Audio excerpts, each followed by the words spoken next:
Hi everybody, and welcome to NalCon 2017. And I made a small demo that worked well in the hotel, but gave some glitches in here just to start. But let's see if it works. So this is a small DDoS simulator that I wrote. It simulates different DDoS attacks, and it simulates an organization. It has the router, the firewall, and then we simulate several DDoS attacks on it. And I just thought it would be nice to start with that. And I was told also that it's a good thing to start with a joke, but I suck at telling jokes, so I brought this. So Alexa, tell a joke.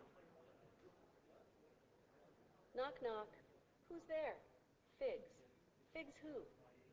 Figs the doorbell. It's broken. Okay. Okay, so I'm not the only one who sucks at telling jokes. Let's try another thing. Alexa, attack my website. Loading botnet. Running default attack using UDP. Starting attack on your website. Okay, so again, the demo, let's pray to the God. Go, again. Okay, so it's just a demonstration. I thought that it would be nice since in the last few months it became very clear that the current threat is IoT devices, and I thought that it would be a nice reminder. It's not Echo specifically, but I think it's a nice reminder that we have so many connected devices with computing power and internet connection, and they can do all sorts of attacks. So let's on with the presentation. So first of all, about me. My name is Ben. I am, first of all, I'm a father of two adorable children. And in my history, in my career history, I was both in offensive security, doing multiple roles, and development up to CTO and VP R&D of a startup of cybersecurity. And currently, I lead security research for Imperva in Capsula. Imperva in Capsula deals with denial of service attack mitigations, with web application protection, and with sophisticated automated attacks mitigation. And I lead the security research, which does the POCs for the new and exciting features, and does the application security research and network security research. And that's also my Twitter, my LinkedIn. Okay, so almost half a year ago, right? Almost half a year ago, we had Mirai. Who here haven't heard of Mirai? Have heard of Mirai? Okay, so Mirai was and still is an anime TV show, Japanese anime show about a group of teenagers who find the diary, who tells them the future, and then they start killing each other like every good Japanese show. And Mirai is sort of the same. Mirai was a malware, a worm that infected IoT devices. I'll share some of the timeline here, but the timeline is tricky. But Brian Krebs is a well-known reporter. He did a report about a group of DDoS for hire. One of those groups where you pay $10, $20 and you get a Minecraft server down or a website down, whatever you are attacking. And he did a research about a group. This group was two Israeli guys, actually, from my country. So yay for Israel. And those guys were arrested. And afterward, Brian Krebs'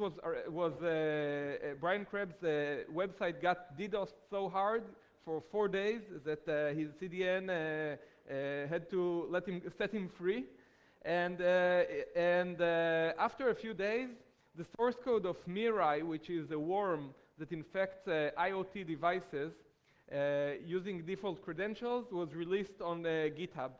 Now there is a lot more to this story, and recently Brian Krebs released a very long post, but interesting, and I recommend reading it, about how we got to the conclusion of who is the guy who wrote Mirai. But then, after it got released to the public domain on GitHub, Mirai was used for different attacks, such as the Twitter outage and Dyn and OVH and many other attacks since then. Now I want to show some interesting parts of the Mirai code, and let's keep in mind that this is a short talk, 20 minutes, which for a tourist coming to India with all the great but spicy food is about the gap between when I have to go to the toilet, so that's good. Anyway, so first of all, the control panel is written in Go, which is nice that people are using Go, and it's written in Go, and it has a lot of stuff about maintaining users and their when did they pay and what their account is, like how many bots they can use. So it has a strong indication that this is indeed connected to DDoS for hire services, unless someone put it just to throw off researchers. But it makes sense that this has to do with DDoS for hire. And the reason is that if some time ago you had to either do reflective attacks, which are easier to mitigate, or you had to infect machines with phishing campaigns or with 0 days, here there were about 250,000 devices infected just by doing admin 1234. So it's very easy to get a lot of machines.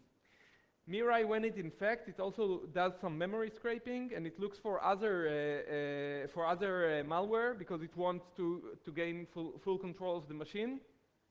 Usually it's routers, DVRs, etc. So it looks for QBot, for example, and a couple of months before Mirai came out, there was a decrease in the amount of QBots out there, so it also makes sense. Then once it infects the machine, it allows attackers to perform several types of denial of service attacks. Some of them are, and of course the full source code is at GitHub, and you're welcome to look at how the attacks are done exactly. But some of them are the usual suspects, let's say, SYN floods, ACK floods, etc. Some of them are more interesting. Part of it is UDP plain. I think it's interesting. It's sending lots of small UDP packets, and that's something that we've also seen in our CDN. A lot of attacks in the last months and years are with a high level of PPS, packets per second, as opposed to reflected attacks where that has lots of traffic but less packets per second. In addition to that, something that's interesting was also the use of GRE attacks. GRE is a tunneling protocol. It's an encapsulation protocol. And the idea is that if you're sending a flood of GRE traffic to a router, it has to decapsulate all the traffic, and it costs resources. So that was also interesting. It also had layer 7 attacks, and built in it had some bypasses for some DDoS mitigation solutions like DOS arrest and Cloudflare. So that was also interesting. It was built in the code, and then once the code was released, everyone can tweak it to his according to what they want to accomplish.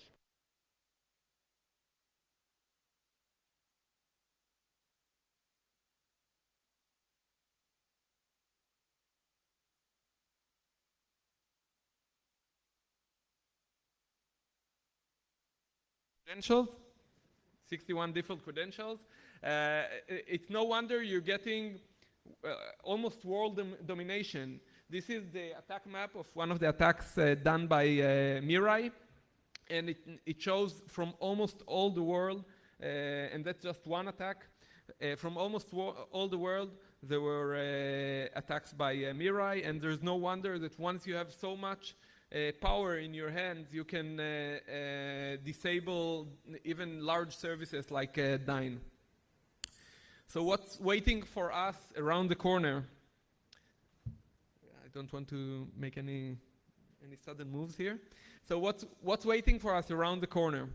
So first of all, the amount of IoT devices is not decreasing. It's an exponential growth because it's a revolution that's changing our lives. Starting from teddy bears that can the children can talk to and they are connected to the cloud, God knows why, to smart refrigerators, smart homes, etc., etc. And there's a lot of good, useful things for IoT devices, and it's expected to grow to about 35 billion. That's 5 per person by 2020. And by 2020, there should be also over 6 billion mobile devices. Now, while it's a lower number, the range of things that you can do with a mobile device as an attacker is a very large range of attacks that you can carry out. So, since Mirai, and Mirai again, the Mirai incident, it happened September, October, and since Mirai we've seen a lot of attacks using IoT on our CDN. So we've seen a lot of copycat attacks used. Some of them are modifying some of the default values that are hard-coded in Mirai and changing them, and some of them are doing different attacks. But we're seeing a lot of copycats because now it's very easy. Not that there weren't malware source code out there, but Mirai got so much popularity, and it's really an easy-to-use platform that a lot of attackers took advantage of that and started attacking with Mirai copycats, like with codes of Mirai slightly changed. And what we are also seeing here, which is a turning point, we are seeing those IoT botnets starting to be used. They were used before, but now much more for other users as well. And it makes a lot of sense because you can monetize off DDoS by selling DDoS for hire attacks and extort and such. But you can also monetize, for example, from credential stuffing, like taking leaked credentials and checking them against services. You can get money by other types of account takeover. You can use those botnets for other things that may pay you more than your DDoS for hire network. We are right now doing a research about a botnet. It's going to be published, I don't know when legal approves, but in a week or two.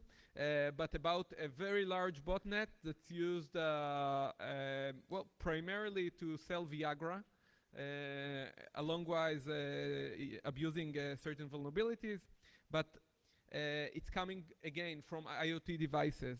So again, we have a lot of power, let's monetize it. That's what the attackers are saying, and that's what's starting to happen. So what's ahead of us, ahead in time? So let's say that when Mirai was released, and even before that, we found a botnet of CCTVs back in about 2 years ago, maybe 3 years ago.